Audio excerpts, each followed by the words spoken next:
Alright, so I'm going to move it over so I can write on this flap. See if I can make the left two flaps a little bigger. We're on the top left flap, like you can see right there. And I'm going to write what grouping symbols are up there. So, these things are called parentheses.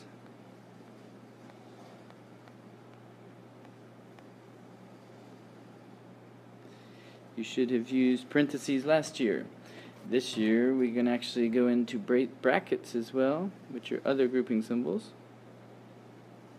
called brackets.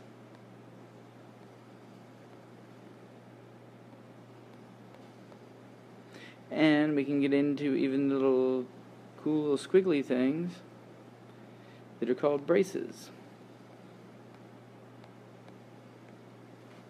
And we will also learn later on about the two straight lines, and they have to do with absolute value.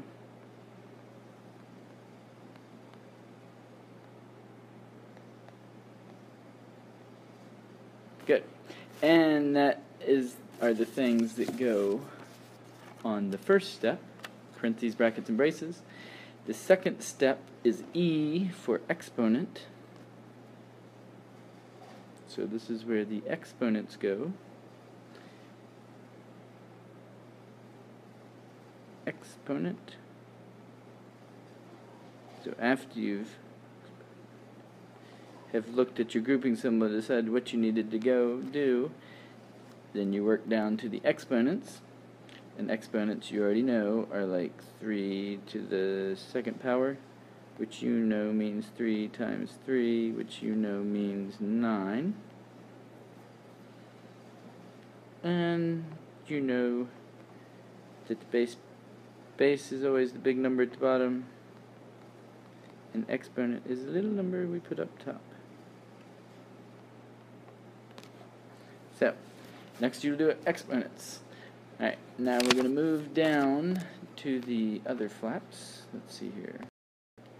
Alright, as we move down to the other flaps, now I'm going to look at the bottom two on the left side.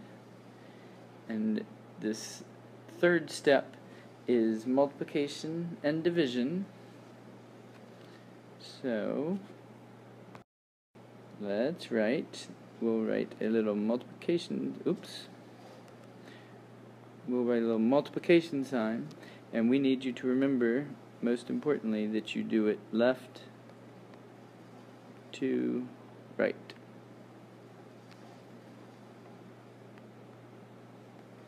Any multiplication or division on the left is before all the multiplication or division on the right. So we'll even put an arrow over there. And actually, addition and subtraction is the last step, and that also happens from left to right. And I also want to put, I put the multiplication sign, go back up to the top of this little screen, and we're also going to put division up there, because we need to remember that they're the same step. Just like adding and subtracting are the same on this step, and they also go from left to right. So we're going to write left to right, and put an arrow there. Alright, now we are going to go over to the other side, just so you remember it's left to right, and that's the thing that people sometimes forget. We're going to go over to the other flaps on the bottom right of this, and write the exact same thing we wrote on those flaps. So I'm going to write times and divide on step 3 from left to right. So if the division's before you get to the multiplication on the left, that's what you do first. If multiplication's on the left before you get to the right, you need to do that first. And left to right.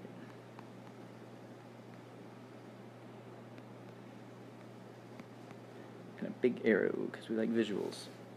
Alright, now we're going to do, you've got your whole foldable, except we're going to put a lovely example in the middle of it. So, let's start with a little example that's going to go down, and we'll say the example, you write it with me, it doesn't matter if it goes over, but we'll try only to use the top half of this inner part. So let's say we have an example like 2 times the quantity 3 squared plus 4 and we'll close those parentheses, and we'll subtract 4 divided by 2. Okay, now we used to use equal signs. Hopefully in 5th grade they taught you that we don't need equal signs, that every line equals the line above it. So the first thing we want to do is we look at the grouping symbols. We see that yes, we have parentheses, and within those parentheses we see we have to work out all those parentheses until we get to one number, and in those parentheses I can see that we need to do the exponents.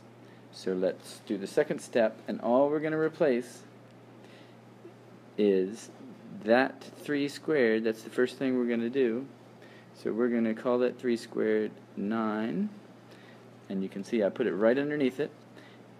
We haven't done anything with the 2 in the parenthesis, open parentheses, so we're going to put that in there. 2, open parenthesis 9, we still got the plus 4, we still got the parenthesis, we still got the minus, we still got the 4, we still got the divided by 2. Notice I didn't skip anything else. The only thing I did was change the 3 squared to a 9. Then if we follow the order of operations, we still don't have the parentheses gone yet, so we need to work out that 9 plus 4 is 13. We still have the 2 in front. We still have, at this point we could drop the parentheses, but I like putting them in until we finish with them. You could drop them now, you just have to add a multiplication sign. Because you know that in here, when you see 2 and 13 beside each other separated by parentheses, the only operation that is happening there is multiply. So now we've got 2 times 13 minus 4 divided by 2. First thing we would do is parentheses, they're all done, so we can leave them off. Now we go down to multiplication and division. Which one comes first? Hopefully you see that the multiplication over here, 2 times 13 would be first. We know that's 26. So, after I erase that up, we see that this is... Alright, green didn't seem to like to work, so I'm going back to black. 2 times 13 is 26. Notice I wrote that right under them. I still have the minus 4. I still have divided by 2. Next, I can see that I have 26 minus 4 divided by 2. I still haven't finished the multiplication or division, so I have to come over and do the 4 divided by 2 first. 4 divided by 2 is 2. I still have the minus. I still have the 26. And lastly, I'm down to one operation, so I know the next thing I'm going to do is 26 minus 2, which is 24. And I'm now at the answer. Hopefully you can see that each line... Why they're starting to call this gems, I believe, is because if you were to make a gem, or if you were to outline it and put little slanties on,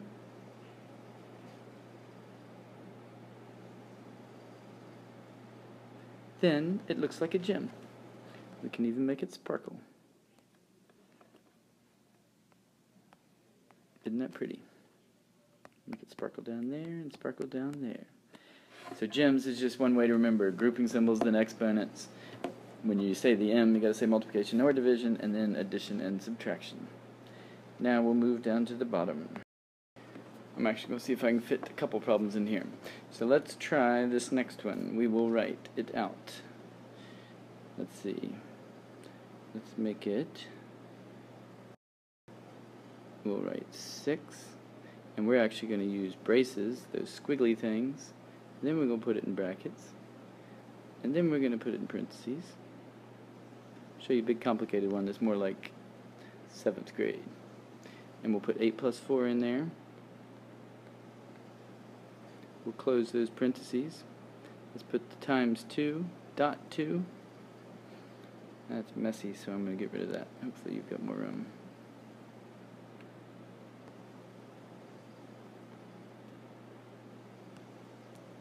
And we'll go times 2, and we'll close the brackets, and then we'll put divided by 3 and close the braces. Now you can see what I've got, and we first want to go for the grouping symbols. We see the braces out there, but inside them we have the brackets, inside them we have the parentheses. So we need to get those parentheses down to one number before we can move on. So all we're going to do this first step is 8 plus 4. So that's 12. We don't need the parentheses anymore, but we should have the brackets still, we should have the braces still, and we should have the 6 still. We still have the times 2 and the other bracket, and divided by 3 and the braces. Now I want to do, I've gotten rid of my parentheses, but I need to get rid of my brackets. So 12 times 2 is 24. I don't need the brackets anymore, but I still have that squiggly brace. I still have 6 times it. I have divided by 3 on the back, and that squiggly brace. And now I'm still not done my grouping symbols. So within my grouping symbols, I only have division, so I know I can just change that into a 4. Now I'm rid of the braces.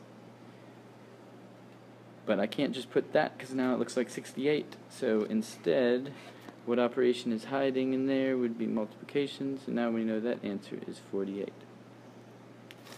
I don't guess that's as pretty as a gem. My first gem, but you could always make it a beautiful gem.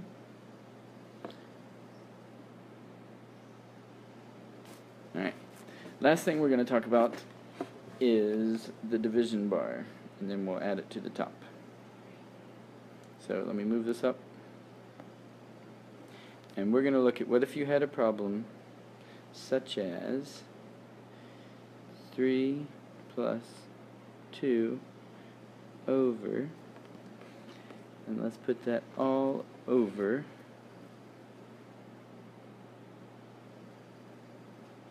1 times 0 plus 1.